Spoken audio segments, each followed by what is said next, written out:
Namaste, Kyora, and welcome to It's a Nomaste from me.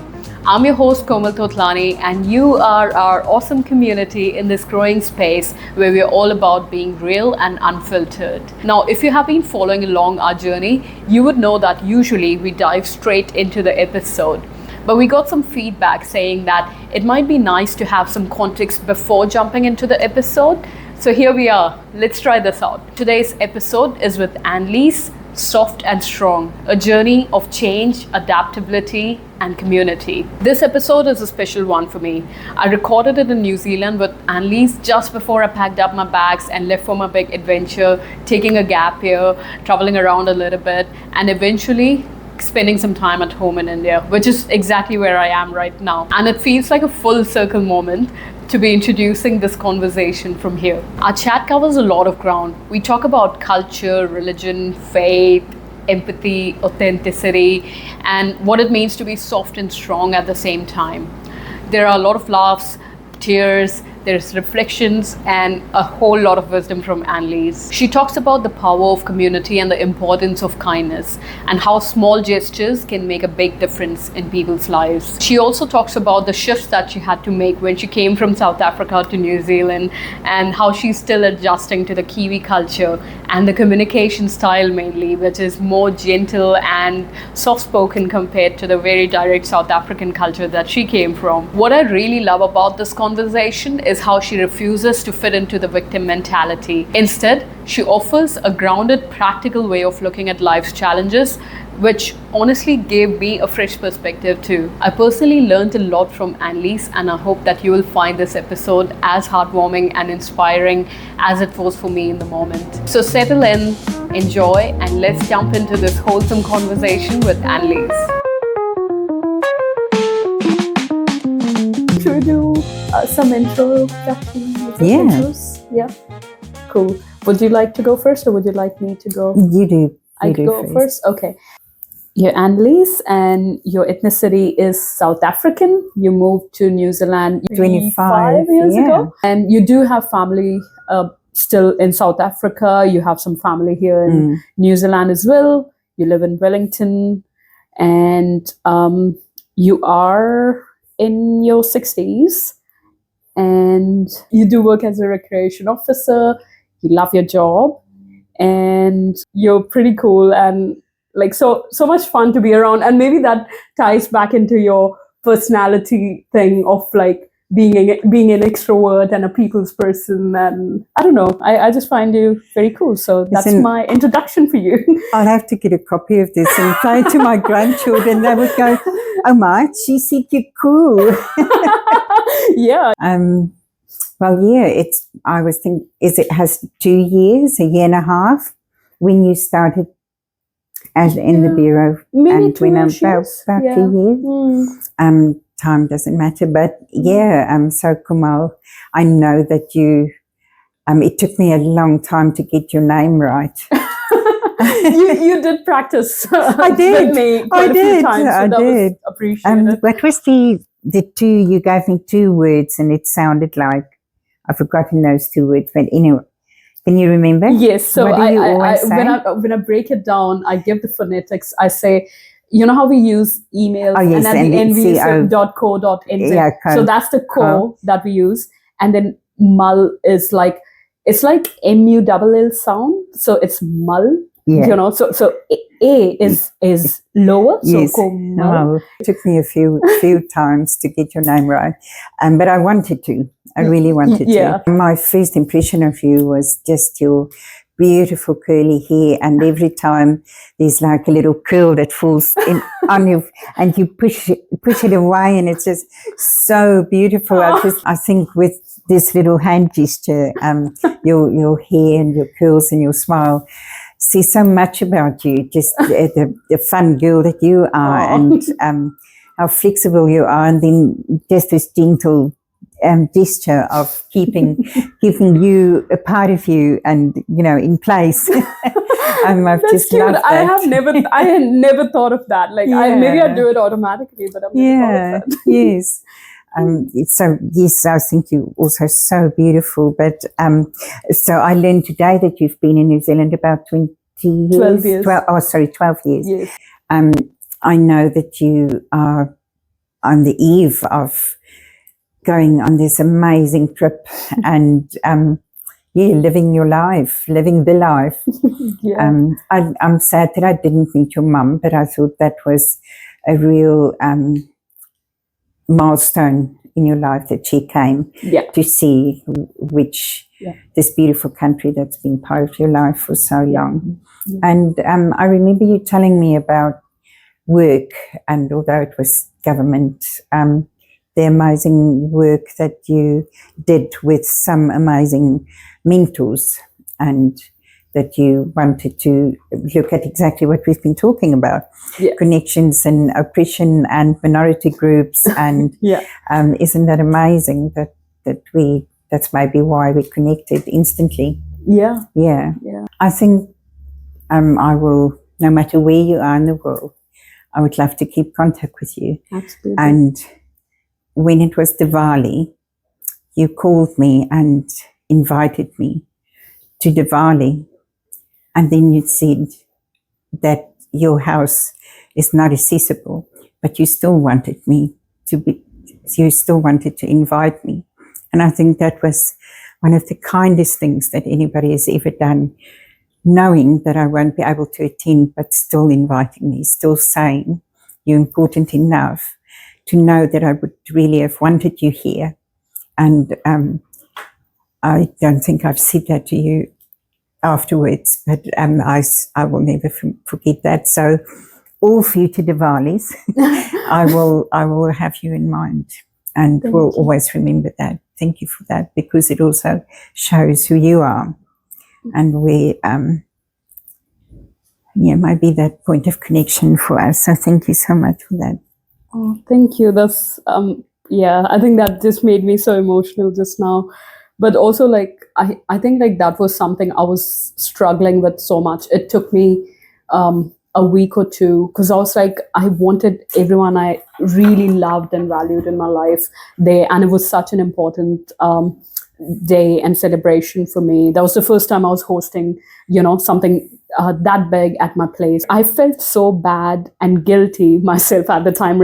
I remember that feeling, and I know that it wasn't in my control. I understand all that, but that's what was coming up for me at the time, that my house is not accessible. I didn't even think about that. I didn't even pay attention to that, because for me, that is not something I have to deal with every day or, fight every day. I remember speaking to a friend, and I have to give her that credit as well, that she helped me. She talked me through it, and she's like, it's okay. You can talk to her. It's okay, and she gave me the courage to be able to make that phone call. We can maybe say that Wellington is a very hilly place. So to find anything that's accessible is so not possible. It is very hard. Especially where you were in Island Bay. Right up the hill. That is really so, very hilly Wellington. Yes. So it's not that you were in the only house that wasn't accessible. But I want to say, I want to address that, because we're talking about it, is that there's two schools of thinking. I think some people say, it has to be everything for everybody. But that's not always possible. So not all restaurants, or not all houses, or not all venues for parties or entertainment, movie theatre, not everything can be accessible for everybody all the time. And I'm not talking about wheelchair users only. I'm talking about any disability, autism, ADHD, blind, deaf, absolutely everything. Supermarkets. So to turn the world into an accessible place is, yes, we all dream of that, but it is nearly impossible. So I think as human race, we need to just settle down, do what we can, enjoy the places that we can get to. That's either, noise free for those who can't, or visually overload, or accessible with stairs or ramps. Just enjoy where you can go. And I think that adaptability is also a great characteristic to be proud of, to work on. Yeah. So, that came up when we talked about your house. Oh, that's great. Like, I mean, and that's also something that you're very good at is, this strength and perspective. Like, you have perspective on a lot of things, and you're like, okay, this is the reality. What can we do with that? Yeah. What can we do with what we have? How can we work around that? Yeah. I think you're naturally good at that. So, yeah, thank you for that perspective as well. Yes, because you might forget why I couldn't get there in a few years when you live in a different country. Yeah. So let's just say Willie and Wendy Wellington. Wendy Willie. Yes.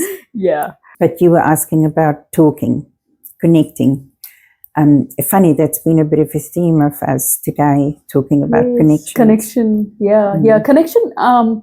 Actually, that was one of my questions that I was going to ask you later. But now that we're talking about it, like, this is something that I have noticed about you is, like, as I said, like, I have always seen you as an outgoing, extroverted person. You're very good, like, with building connections and speaking to people. And, that's one thing I've learned about you is that you have amazing people skills.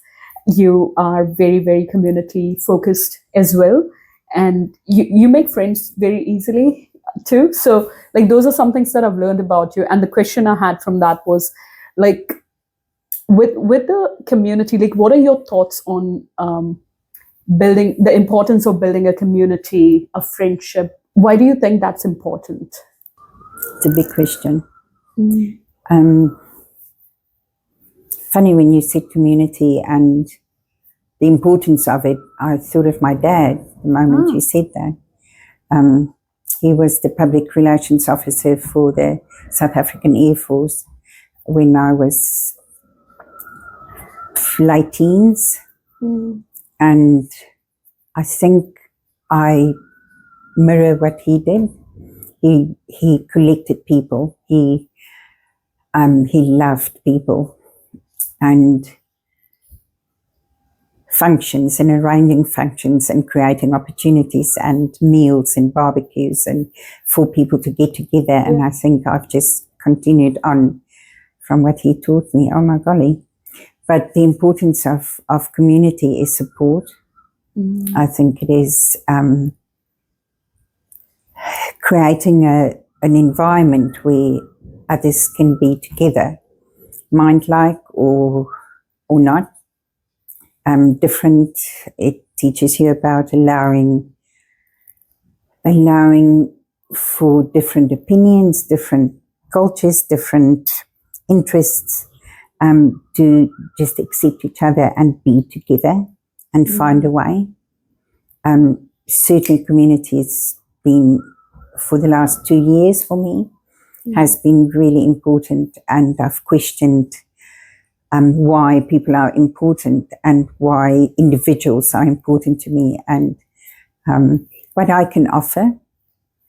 Because for a few months of my life, I needed my community, and they were just there. They just showed up for me, and now I've connected gratitude with my community, saying thank you, showing appreciation, acknowledging individuals for their strengths and what role they play, and acknowledging that. So community has shifted slightly to give back and connecting others.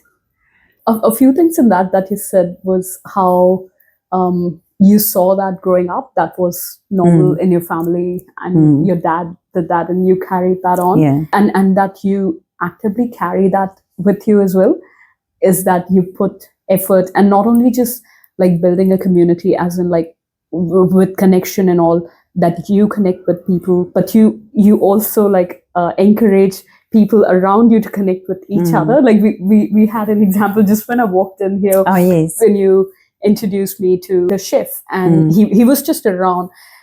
What for me that that showed was firstly that acknowledgement of a person, a human. He was there in the room, and you made sure that he felt seen, and he felt that you acknowledged his presence, which is so important. A lot of times we are just so focused on one thing or one person, we lose sight of what's going on around us. So I really loved when you did that, and I've seen you do that. So for me, that was very, very you just always do that naturally. But then also you were trying to find for us some common grounds to connect on, and be like, oh, do you guys speak the same language, or those kind of things. So that sparked a conversation between the two of us, and I love that you do that, where you're not just that, you said collecting people. That was great to hear, that you're not just collecting people as in just one-on-one on you. You're creating a community around you. And the other thing you said in that was, community of like-minded people, but also who are not like you, and that's okay. They can still be part of your community, or they're still part of the community anyway. I think that was so refreshing to hear, especially like in the current state of the world, where we are so like polarized, and like we are like, or if you don't believe what I believe, or if you don't follow what I follow, if you have different opinions and views and whatever, I can't be friends with you. I can't talk to you. You can't be in my circle. You can't be in my community. We're two different people, and it's become more and more so lately. Yeah, that's really sad, isn't it? Yeah. That we don't allow space for others to be themselves, or to criticize, or if you don't carry any knowledge of world-known painters, artists, I know about this or any other topic, you sort of not acknowledged. Yeah. And I think we bring so much to friendships and to those connections. I think the word might not be snobbish. Is there a better word for that? No, snobbish is the word. Snobbish is the word. People with nose in the air and looking down on you, and I feel really hurt when that happens to me. And I think we, as human beings, we criticize and we look down on people, and like we said before, it's all about that individual feeling insecure and hurting and bullying people so that they can feel better about themselves, or that whole thing where there's, in a team at work or out, doesn't matter where, when people talk negative behind someone's back, because that, in the hope that they will look better and they will come out as the hero rather than the other person they say negative things about. There's so much of that happening, and has, as in the Bible, in God's time, it's just everywhere. It's just who we are. Yeah. And I think the minority groups, I'm passionate about that. That we, no matter what your sexual preference is, no matter your skin, your race, where you're from, what language, what religion, we all have a right to be treated equally. Yep, that's so true. And also, when I think of that, like, it's that what we were talking about earlier. It's that acknowledgement of a human, of a person. Is you can have different views, different political views, different belief systems, different values. Yes, and I know that there are some core fundamental values as a human being that we gotta have, but I think, like, when it gets to that extreme where you just don't acknowledge them as people, as humans, is when the problem happens. And I think, like, with yes, you mentioned the minorities, and like, I've done a lot of work in that myself as well. Like, I also see that it becomes at a certain point very, very political, where it's like, oh, like, yes, minorities, yes, but also like even in that you go so far left wing and right wing, and then it's like, oh no, but that person is I don't know, has these kind of political views, so I can't talk to them. I don't even want them in my circle. Those kind of things. But then that would happen the other way around as well. And yes, people definitely deserve to be treated with respect, or everyone deserves to be treated with respect. I mean, what I wonder is where's that balance? Like where we also look beyond that on a human level. Yeah. I don't have any answers, and I know there are a lot of nuances around that. But I remember meeting you that first day when you came to Karori, and we talked about minority groups. And you might not remember, but I remember telling you that I once, when I studied, had to do a paper on oppression, and I was too ashamed in the class to say that I've got no idea what the word means. But when I got home, looked it up, and it was one of my most interesting assignments I've ever done, because I had no idea what the word meant, because English is my second language. But I really enjoy doing research about that and testing or putting my own beliefs against and background and upbringing and all the alls against what I was researching and what it meant to be in oppressed and minority groups. And yes, a lot about sexuality came up in that. Religion and sexuality, I thought, were the two main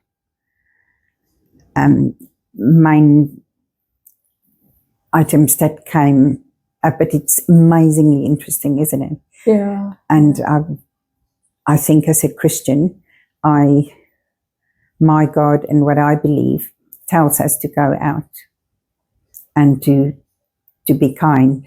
And when I make this comment to others, they would all say, funny you should say that. That's what my religion says too. So it's not only Christianity that enhances or invites you to be kind to others. Yeah, that's great. Like, and it does always, or like a lot of times it does go down to religion and sexuality and race and those kind of things where we talk about this. And like interesting with religion, like I don't think there's any religion that teaches you to not be kind or be mean and I don't know, like harm people in any way, shape or form. So like I totally relate to that. And Christianity, from what I know, teaches all the good things, be kind and be forgiving and this and that. And that's what I grew up in Hindu religion. I am not religious as such, but like I grew up with those values, and that's what we were taught to be kind and be a good human and be giving. And all of mothers that would teach you that. Yeah, exactly. So I think it's all about being moral in the end of the day, right? Yeah. So I had one thing that I wanted to share that I've learned about you. You are this soft person and a gentle, tender, kind person. And then there's this other side where you're also very rational and you have a lot of mana, and you won't take shit from people who are being silly or idiots. Quite a contrast, isn't it? Yeah. Yeah.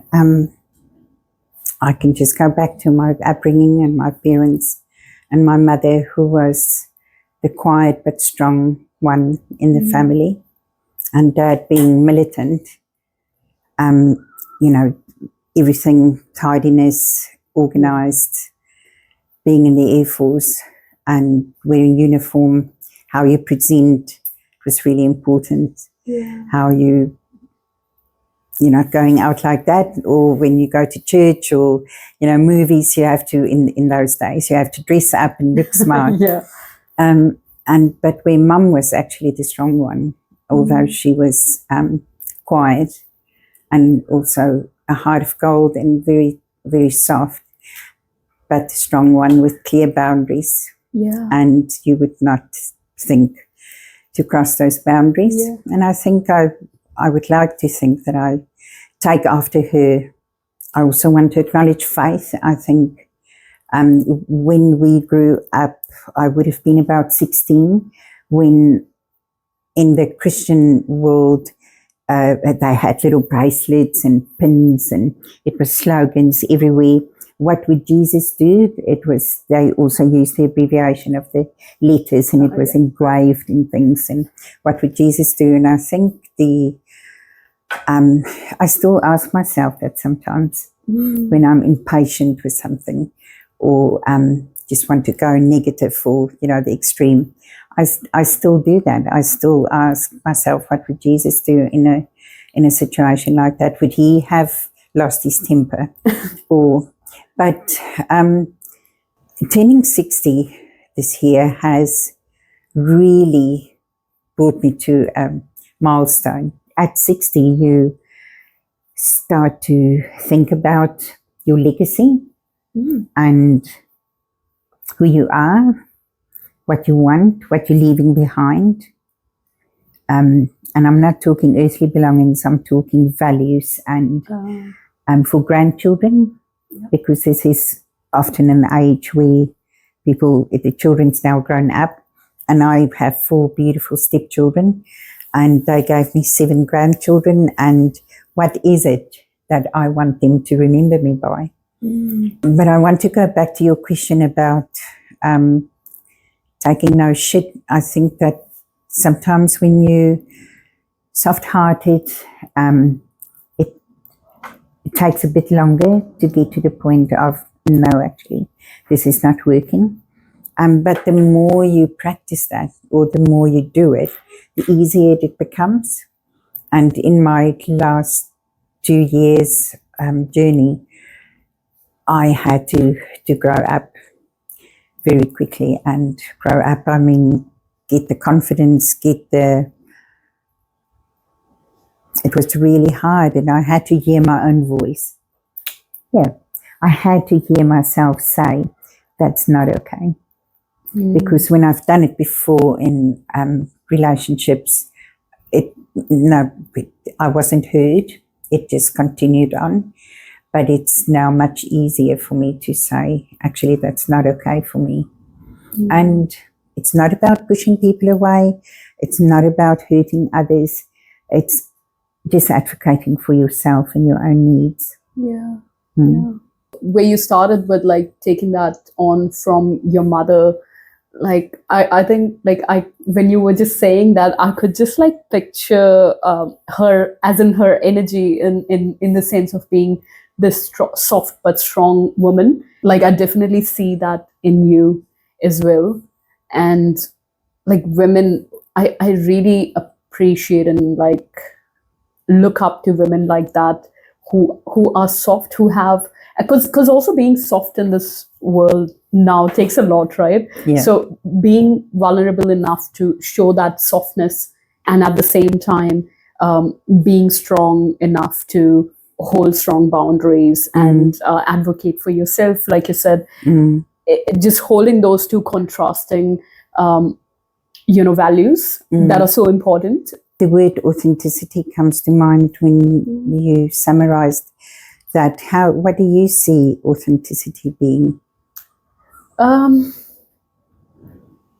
think the literal translation or definition of that comes into my mind is just being comfortable in being who you are, comfortable in your skin, and just being comfortable with yourself, and that is not very dependent on the environment. You still hold your own sort of authenticity. And yes, when you are in different spaces, if you're in a professional setting or a personal setting or with a child, you're going to be different, but you still have a core authenticity, that genuineness that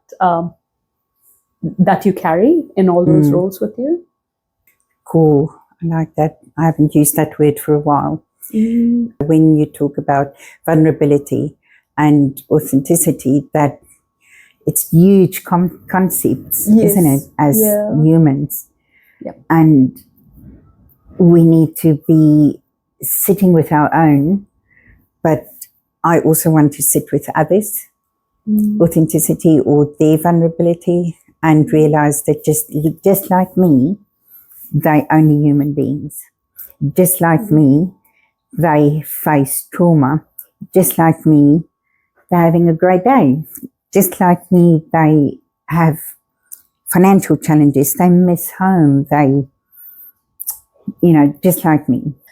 I love how you brought that other perspective of having that for others as well. So I think that's as close to empathy as it comes. So holding that space for others while being authentic yourself and letting them be authentic. And it kind of makes me think of what you earlier were saying about community, as in having people who may not agree with you all the time, or who may have a different point of view on certain things. They still are part of the system, are part of the community. So that was so good to hear that. Do you have anything you want to share about what you have learned about me? I just love your energy. That was definitely, except for the little curl, and that was the first impression, and your beauty. And I think you just your energy, you love your laugh that ties in with really being in the moment, and golly, your honesty. And by honesty, I mean when you were not well. I remember the day you showed up but said, I can actually not be here, and we went for a walk. And I've actually tried to copy you on that in my life, to say I can show up, because they say in showing up you've achieved, and but you showed up, but even then you said, this and this happened, I can actually not be here. And that honesty was just to the bone. This is who you are. This is where I'm at. Sort of saying, accept it or leave it, take it or leave it, but this is what I can offer now. And that, Komal, I think that will get you fine life. If I imagine it wasn't the only moment that you were so true to yourself and sharing. You shared about other stuff in your life as well. Just that phone call about the invitation, because you're so true to yourself and what you think and what you feel and where you're at. So I can just see you sweep billions of people off their feet as you go into this next phase of your life. You're taking so much with you. And if Komal continues to be the main person, the most important person in your life, you will go far. Thank you. That's just that just is so, it just hit the spot, honestly. And I think I needed to hear that because with the big change that I'm transitioning into, I am in that transition phase right now. Very much. And I haven't had time to sit and reflect on a lot of those things. And thank you so much for saying that, because I needed that. Yeah. What is the most challenging about this transition? Just what you said, actually, just believing in myself and staying true to who I am. Because I think I am learning what you have learned about, being soft and strong at the same time. And I think for me, like that's that challenge right now where I'm in that learning phase and transition phase. So things are pretty busy, chaotic. How do I stay true to who I am and my beliefs and what I'm transitioning into, and trust that I'm going to be fine. I have always figured it out. I will figure it out this time. It will be okay. So I have a quiet confidence in me, on one corner where I'm like, I know I'll be fine. Like I'll figure it out. I've got this. Yeah, I've got this kind of. So I try and talk to myself with that. And then on the other hand, like there are all these practical things, and there are other people and their perceptions, which I'm trying to not let affect me either. Where when you make such a huge change, yes, on the surface, everyone's like, oh, that's amazing. I wish I could do that. And, all of that.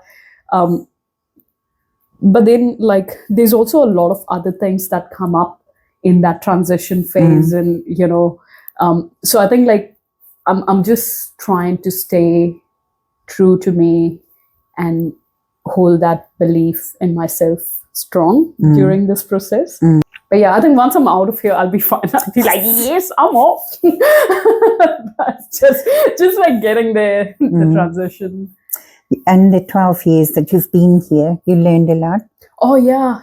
I think I'll carry all of that with me. Like every single day I've spent in New Zealand, I'm gonna carry all that with me.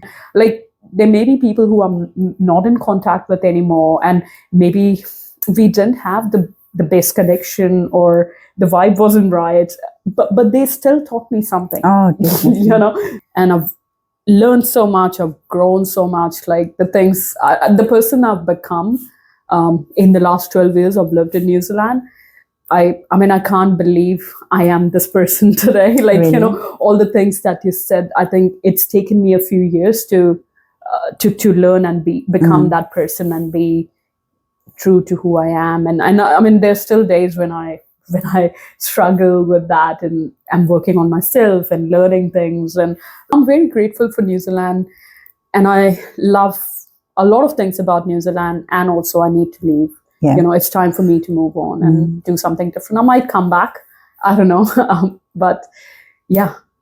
No matter what you do, growth is not always learning new things like skiing or painting. It's growth is also about learning about yourself. But you need to be in a space to be able to do that, isn't it? Yeah. And I think New Zealand provided me that environment to grow.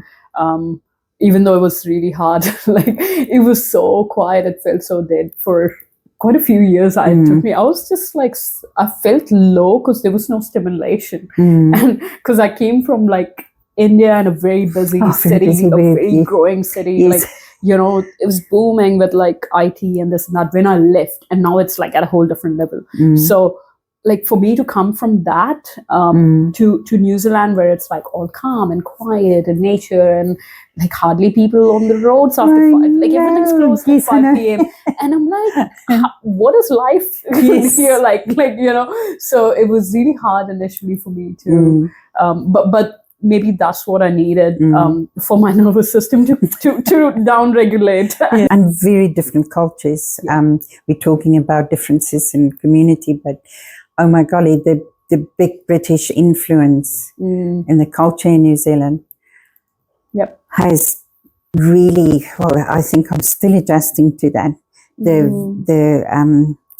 In my culture, having a huge influence from German and Dutch, and a bit of French, it's a huge impact on how we see life. Yeah. So when I meet people from Europe, Dutch especially, because our language is taken from Dutch, so we can understand each other. And German, when you ask the question and you say yes,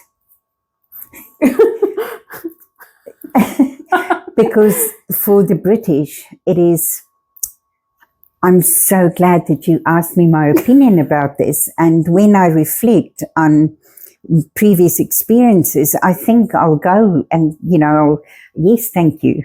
Our language and culture is just so different to just say yes. Yeah. We're saying it with the same passion. Unless, we don't mean anything different. And I had to learn to come across as more gentle, to say. A friend has really struggled when she's asked me something, and I just make a decision there and then and would say, no, will this colour go? No. Will this...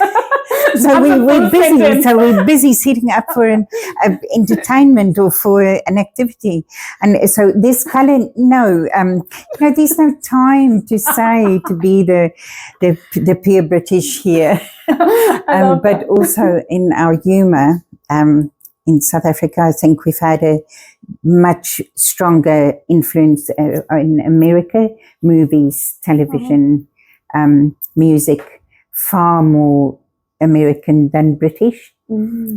So these songs, poetry, there's so much that I don't know about.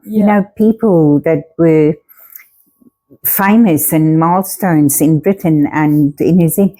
No, I didn't know that. Enid Brightway. No, I didn't know that she was actually a good author. Because these, we just had very different. But I think that's what I loved about New Zealand and especially in the work I do, is to capture what is important to people. And if it is something that I don't know or don't identify with, I've love and to today to Google and to learn more and to adjust and to accommodate. And that's the growth. I love it. Yeah. I might not remember it all, but that's what life is about. That makes the world turn, isn't it? Yeah. Yeah. That's great. And I think that effort that you make in learning, you want to learn, I think that says a lot, because you can't know everything. It's impossible to. But cultures, that's an interesting topic. And that's something, that was one of the questions I wanted to ask you around cultures as well, because you did talk about South Africa and the difference in the culture. And I know you've been here for 25 years, but there would still be some core values from the South African culture that you'd carry. Yeah. So what is it in you, about the South African culture that you still carry? Well,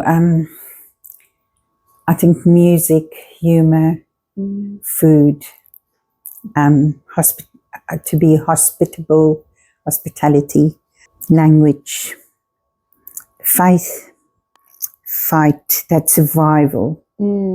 Survival. And then I'm not only referring to different races in South Africa, I'm maybe talking about that survival of nature, the contrast, because some areas will have lots and lots of rain and others will be drought because it's quite a big country and covering a lot of land. Yeah. Golly, that is, I just said earlier about what is it that you leave behind for grandchildren or for others to remember you by, your legacy. Yeah. Yeah. I really want to share this with you. Don't tell many people this, but when weeks leading up to me leaving South Africa, I've packed a few boxes, asked for a sheet container to bring a few boxes of things with me, and sold and gave away what I had, just like you, cleaning up. And and then my uncle, my dad's youngest brother, invited me to their church, and I thought he just wants me to have a coffee with him, because we got on really well. And when I arrived, there were other people sitting in reception, but I just, hi, I'm here to see Bert, and hi, I'll just wait here with you. And they were so friendly. little did I know that he invited them. So they knew about me, but I didn't know about them. Oh. So he came in and introduced me, and okay, I didn't expect this. Yeah. I thought we were just going to have a coffee, but we sat together and they told me what they prayed about God's guidance and where I'm at and what is next for me. And I still have the piece of paper that they wrote for me. And the one thing that came out, and maybe I can leave you with that thought, is that they said you're going as an individual, and when you get to your new journey, your new destination, God will take you like a watermelon and break you open, and the black pips in the watermelon and the juice and that red lovely color, the juice, the water, will just spat everywhere, and you will touch so many people. And that juice, who you are, what you bring with you. So you're not going as a South African, you're going as Annelize. And that watermelon, you will break open and you will be able to share with the people you come in contact with. And that has been, that was really significant to me to hear that. And I regularly refer back to that vision that they had for me.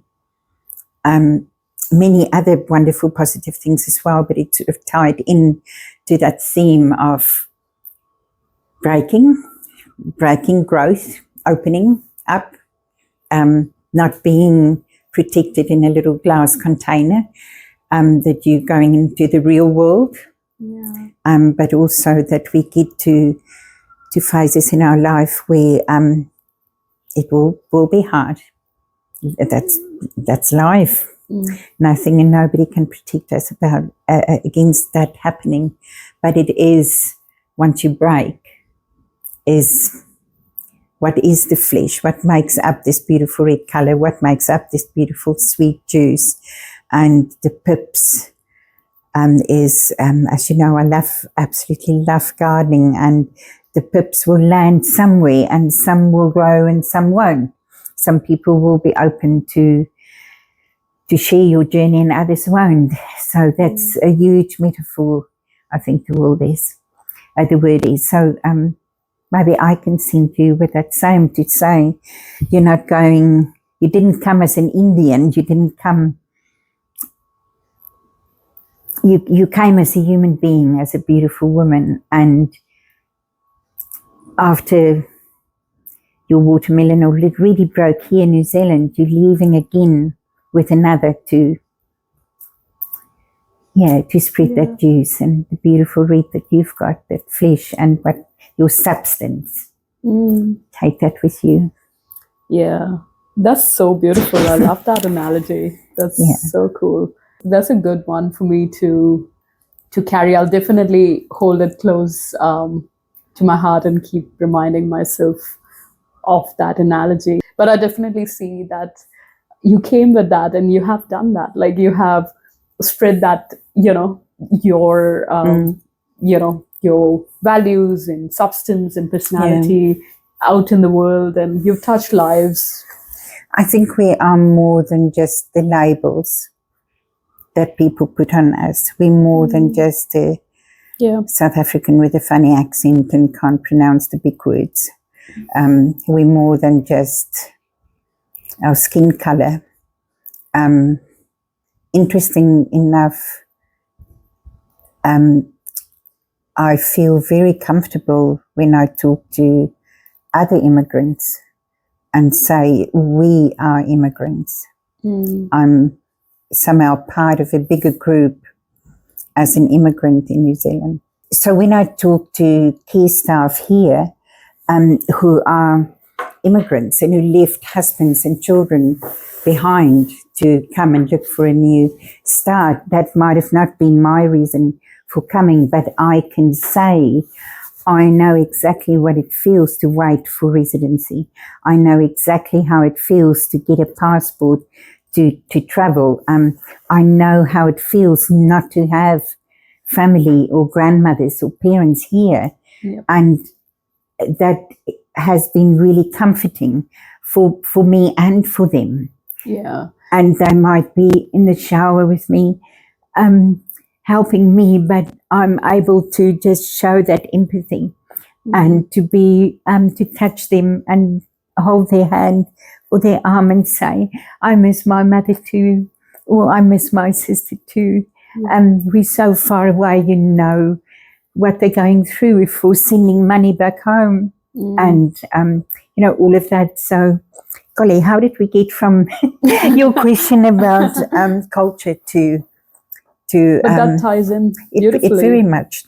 Very much. And I think what you're talking about, Annelize, is what we were talking about, that human connection. Because I know people who would argue that and be like, yeah, but your experience is different to my experience, and everyone's experience is different. There are different challenges that people have, you know, in terms of race and, you know, which country we come from matters. And I get it. But what you're touching on is that human connection or that connection point where, you know, when you shared so many things about, when I asked the question, what are the things that you carry with you? And you talked about like music and food and everything that you said. Yeah, you do. I relate to every single thing. That is that connection point on a human level.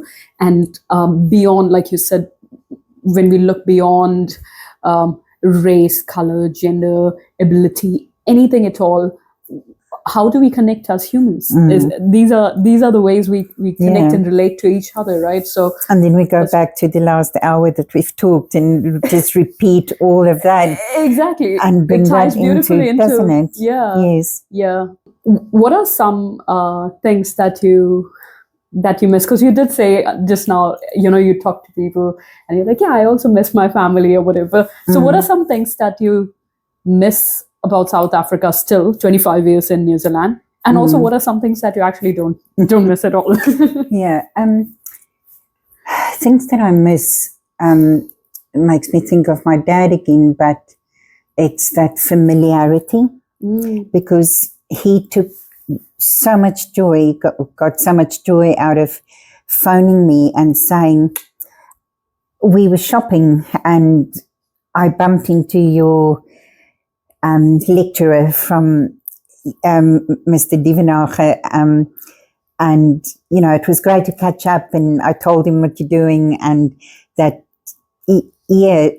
or I, you know, we were at a picnic and your Sunday school teacher was there, and you know, all that beauty of knowing.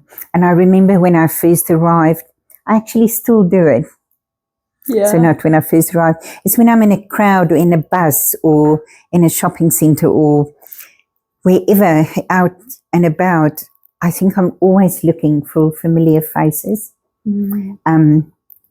That grade one teacher or that, you know, the next door neighbor's son or somebody that you know.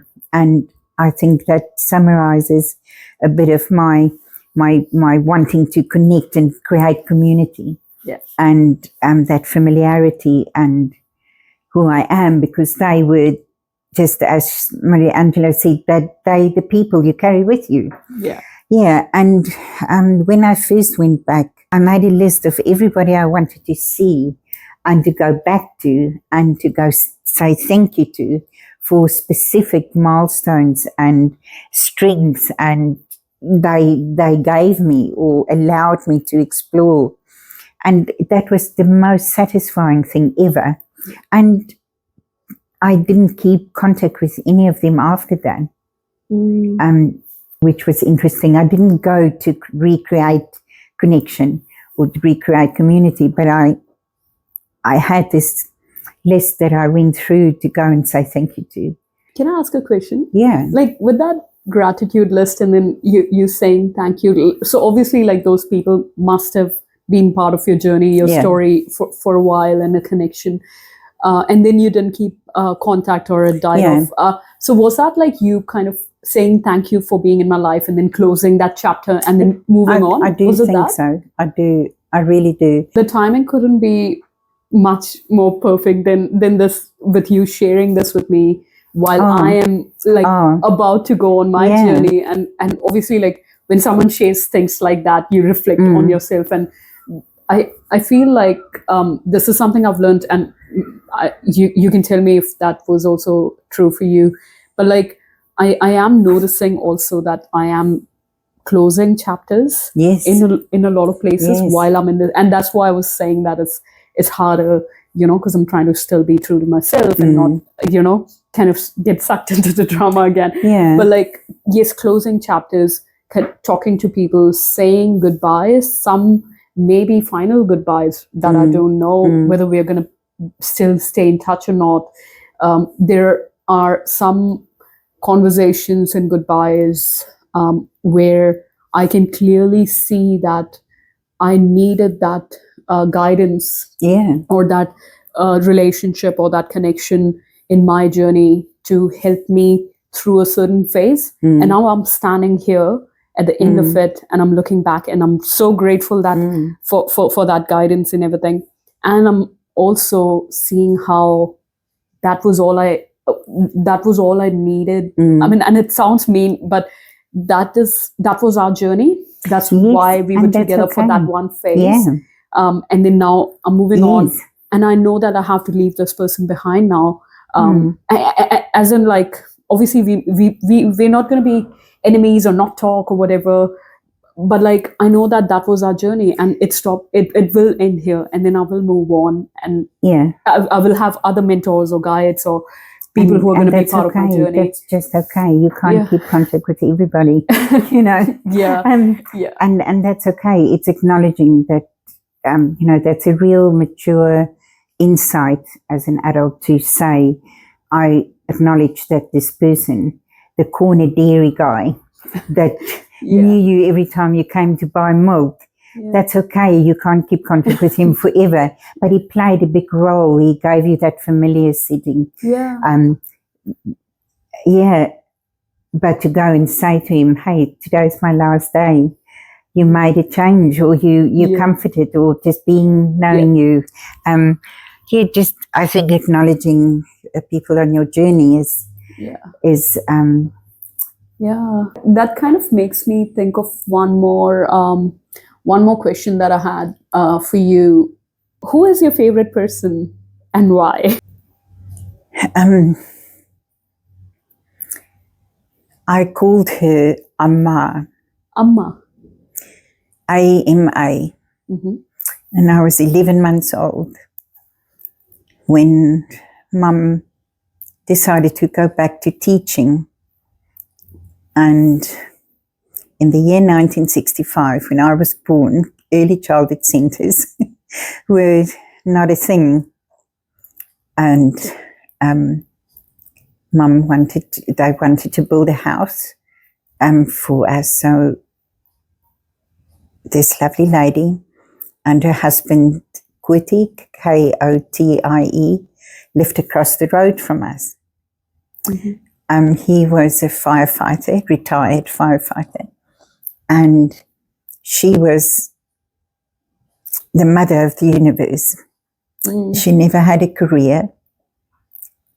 As the firefighter's wife, they lived close to the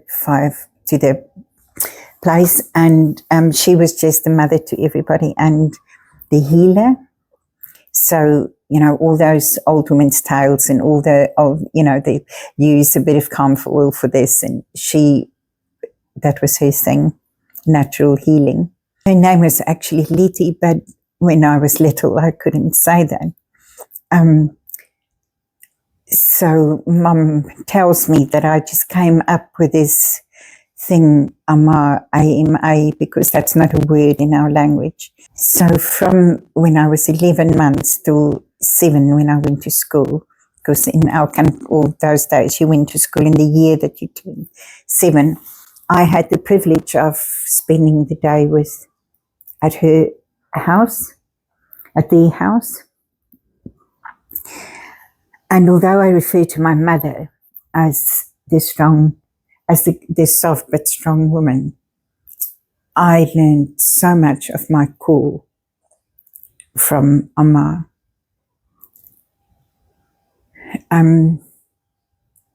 She was definitely life-changing in my life. I continued to keep contact with her as a teenager, and when he passed away, her husband, she moved into a little flat in the center of the city, and I drove past it every day when I went to study, to university, and when I started working. So I would call in either in the morning or in the afternoon to see her, and I learned so much. But what I wanted to say is, I think I had her she played such an important role in who I became, that it took a little bit of that away from my mother. So I had a great relationship with my mother, but not that intimacy I had with Amma. I think as that 0 to 5, when you in your forming years, I think the terminology is, I spent with her. So mum and dad she would come home after school, sometimes had after school activities or marking to do, and then I will go home just before dad came home, and it's bath time, and but the day I spent with her and her husband. They took me on little holidays with him too. Cute. They had this little Opel Kadett, little white car with blue, sky blue seats. And I remember, I remember all that. So she never studied, she never had degrees, but a very, very amazing woman. What did you love the most about her? Her softness. Yeah. Just the comfort, her hands in her skin. And she touched, and I think I love hugs, and I love holding, physical touch is really important to me. Yeah. So she was, oh my golly, I haven't spoken about her for a long, long time. Wow, that's so beautiful. Yes, I thank you for asking. Oh, this is going to be something very interesting. Amma is actually a word in a lot of Indian languages, but like Tamil is like one of the oldest Indian languages, or oldest languages of the world. But in Tamil, it means mother. Oh, it does. So it's amazing that is the word that came out for you, for her. My colleague Ma is what would be the most common way we refer to our mothers. And then Mama, M-A, Mama, or Ma. But it's not a word I've heard since. Yeah. I don't know if at any stage you're going to ask me what I got out of our discussion today, but if you were going to, I want to say that I've been carrying this need with me for months now. I think it's been weighing me down in a way, because I've got this huge need to have a friend or friends that share this need to grow beliefs, values with me, to have a friend that I can have a conversation with that's profoundly deep and philosophical and can be different every time we talk about it on that level, but also the growth and the acknowledgement of becoming. And our conversation today, I always thought with you that I could do that. We did every time I saw you. I will miss that, but it's not that I saw you every day, but it just confirms that I'm trying to that move on where you said that people are in your life for a period and it's okay to say goodbye and leave them behind as you move on. You're not leaving them, you're just in a different phase. Yeah. And I think that's where I am at. And when I often say I'm lonely, I mean for a deeper connection. Mm-hmm. I'm not talking relationship. I'm not talking a man or a woman in my life. I'm talking just friendships. And I'm not sure where to go and find that. But I do believe in the universe, and I do believe in putting it out there.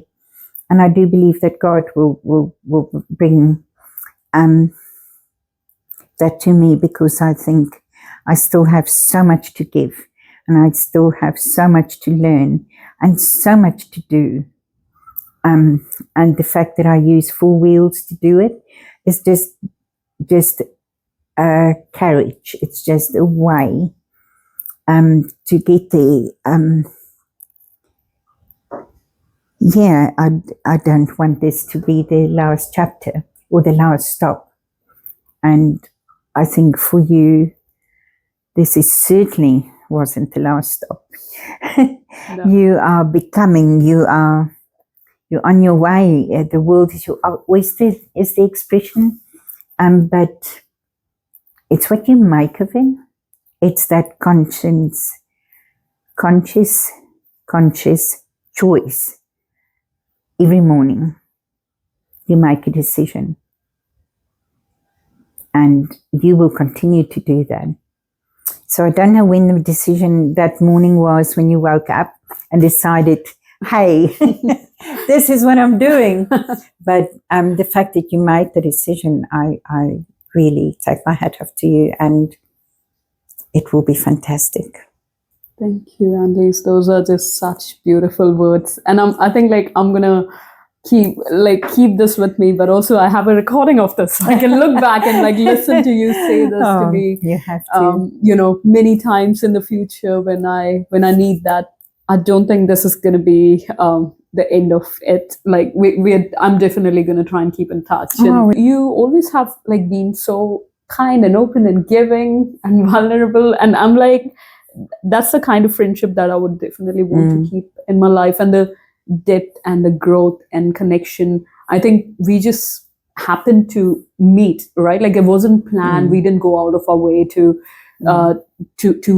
go and meet somewhere or someone and then build a friendship. We didn't even put a lot of effort. It was just organic and it just grew. And also despite the age gap, I don't feel that with you. And I think that's just how connections work, right? None of it matters. We talked about seeing beyond all these physical things, and I think that's what this is for me. And and I know you're going to continue doing amazing things while I'm away, and when I come back and see you, you'll have so many more stories for me to share. What's the possibility of me visiting you? Oh, that would be so cool. I would love that. Maybe you'll be in America then. Isn't that okay? I don't know where I'm going to be in the world. Isn't that wonderful that you don't know? Yeah. And you don't know what you don't know. So, I'm just excited to have that unfold. Yes. But I am going to carry you with me. Thank you. As I said. So, okay, so to wind this up, I want to check with you, did you have any other questions or thoughts or anything that you wanted to share or reflect on? I want to share something with you that we talked about, or you've been giving me huge compliments, but we've talked about, people and connecting and making space, holding holding space for people. There's a movie called The American President. In the movie, he was a widower and had a daughter, a teenage daughter, and he wanted a date for a function, but he met this amazing woman that stood out in a group of reporters that came to the White House. So he asked her out on a date. But the American president goes to big functions, so the date is not quite it's not a casual dinner with somebody. So it was for, a big function. And she freaked out and didn't know what to wear, and she had the most amazing dress.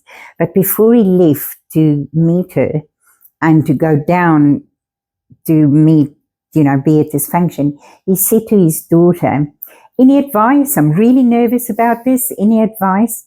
And she said to him, "Compliment her on her shoes." So as they met, and she held his arm, and they walked down this huge staircase with so many people waiting for them. Halfway down, he said to her, "I love your shoes." And I'll always remember this, her as an actress, but her response to that, "What, you noticed? You like my shoes?" And you know what, that moment impacted on me so much. So a thing that I do, I really do, with most people every day, I want to acknowledge where they are at. We can see somebody's nervous. We can see somebody's excited. We can see if they're sad or burdened down or worried. You see that in their body language or in their face. Mm. So I try to connect. It's not profoundly connect. I try to connect by saying to the bus driver, "Hey, I liked how you drove me today." I like to say to somebody else, "That's a nice lipstick." I try to connect with people by being kind and acknowledging something that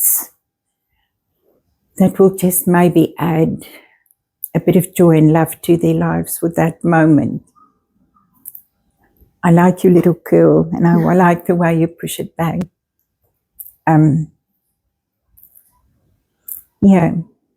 wanted to say that earlier, but I think it's so awesome for that moment. And I think I need that. I need to hear what I did today that was good, or that was awesome, or that was giving or connecting with others. So we often give back what we need. And if you go, can I send you with that thought? You'll meet so many hundreds and hundreds of people on your journey. Connect with them, even if it's just a little compliment. "Your little girl is beautiful," because you can see the mother and her daughter and how proud she is. If you acknowledge what you see, imagine the impact you make on her day and where she's going to and facing hardship maybe. So next time we do this, we'll have a box of tissue, Sandy, shall we? I have some back. I was just going to grab that. Thank you. There's a tissue box behind by the mirror. But anyway, I wish you well. I wish you well. You'll be awesome. Thank you, Annelize. You'll be awesome. Oh, I don't have words to respond to that anymore.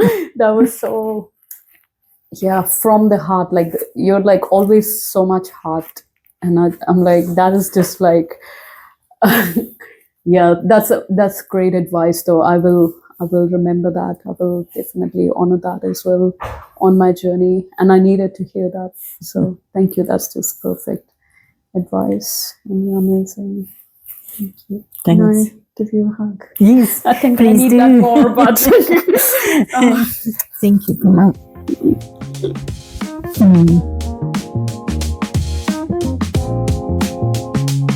thank you for being so open and honest. And this is exactly what I'm trying to do with this project, is just have these heartfelt, open, honest, raw conversations. So yeah, my heart is so full. Thank you.